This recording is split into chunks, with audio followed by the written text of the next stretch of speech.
ભાજપ સરકાર દ્વારા 2014માં લાવેલ ભૂમિ અધિગ્રહણ બિલ ખેડૂતોના અધિકારોને ખંડન કરતું બિલ છે।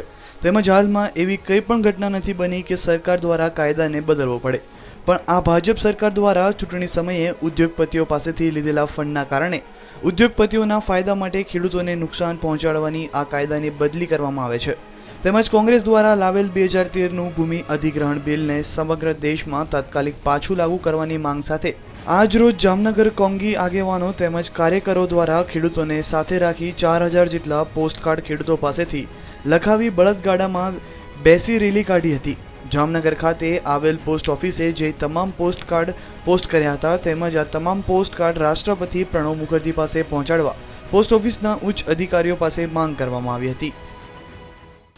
જામનગર જિલ્લાની અંદર આશરે યુથ કોંગ્રેસે 4000 જેટલા ખેડૂતોને એમની સાઇનથી પોસ્ટકાર્ડ લખાવી અને રાષ્ટ્રપતિને વિનંતી કરી છે કે આ બિલને રોકવામાં આવે।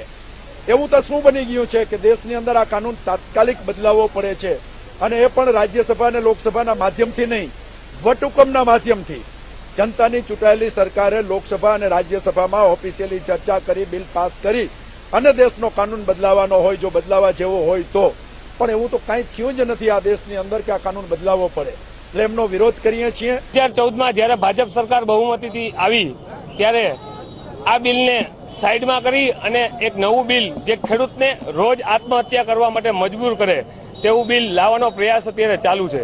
ત્યારે ખેડૂતોની જે લાગણી છે, ગામડે ગામડે જઈ અને યુથ કોંગ્રેસ દ્વારા ખેડૂતો પાસેથી એક પોસ્ટકાર્ડ જે દેશના મહામહોદય આપણા માનનીય શ્રી રાષ્ટ્રપતિ પ્રણવ મુખર્જી છે તેમની લાગણી આજે પોસ્ટકાર્ડ દ્વારા ખેડૂતોને એક સાઇન ઝુંબેશ અને પોસ્ટકાર્ડમાં તેની વેદના કે ભાઈ આ બિલ જો ખેડૂતને લાગુ પડશે તો ખેડૂતો આનેથી ઘણું બધું નુકસાન થાય છે।